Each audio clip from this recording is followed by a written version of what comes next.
Let's go back to the phones at 617-830-4750 and see what is on people's minds, starting with our caller from the 240 area code. Who's calling today from 240? Where are you calling from?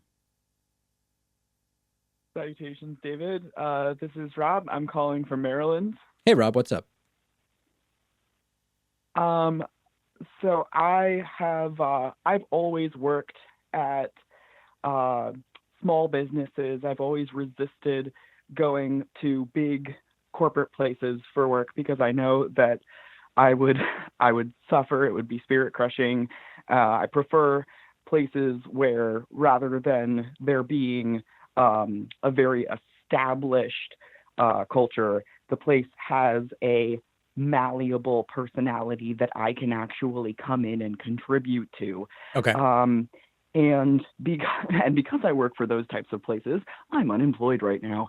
Um, and um, and it's looking less and less likely that those types of places are going to come back after the dust settles, because they typically have much lower margins that they're running on, that if they miss a month of profit, they can't keep up. And so now I'm very reluctantly applying to, the Safeways and the CVS's and the Burger Kings of the world, because that's all that's going to be left after this. Um, and we're also kind of creating an entire generation of, the young people right now who are seeing that they really only have three kind of options as far as career paths. If they want their careers to be pandemic proof, they can either go into public service, like government, healthcare, or education. They can go into they can go work for a massive fast food chain or at a grocery store, or they can get one of those corporate jobs where they can work from home, and those are diminishingly rare. I mean, those are the jobs of our parents' generation, not ours.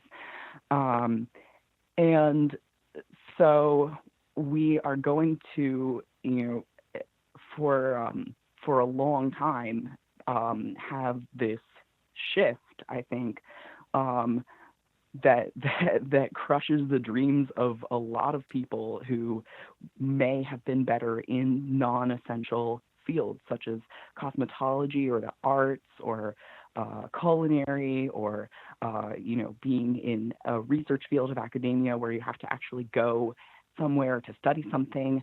And I wanted to know, just if you had any ideas about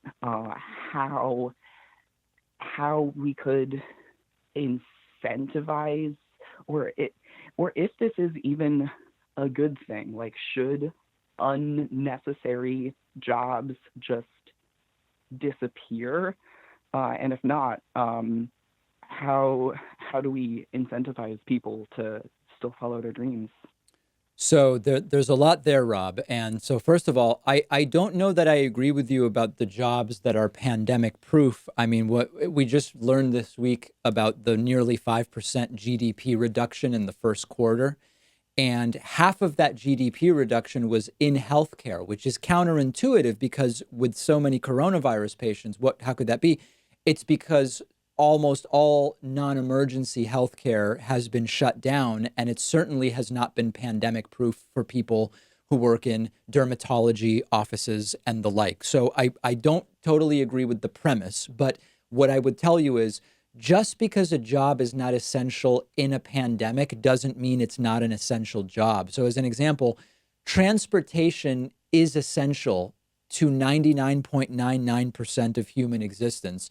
We're in a pandemic shutdown where people aren't traveling. So, everything from cab drivers to airline pilots are suffering right now. But I would not want to disincentivize people from working in those fields because they're so important 99.99% of the time. What we need to do is we need to be more proactive, as I spoke about on the Wednesday show this week, about softening the blow to a lot of these industries. And by that, I mean to the workers, not to like the hedge fund people that are speculating in these businesses. We need to have an economic system that's more proactively protecting them. But the last thing I would say is, hey, during however long this is, if it's 2 months, if it's nine, whatever it is, to say there were jobs that weren't really useful during that time. These are jobs that are absolutely necessary to society 99.99% of the time. And I would not suggest people abandon them. We just need to be better prepared to deal with situations like this. My friend, I'm going to let you go because I have so many people that want to get on, but it's an important question and I'm glad that you asked it.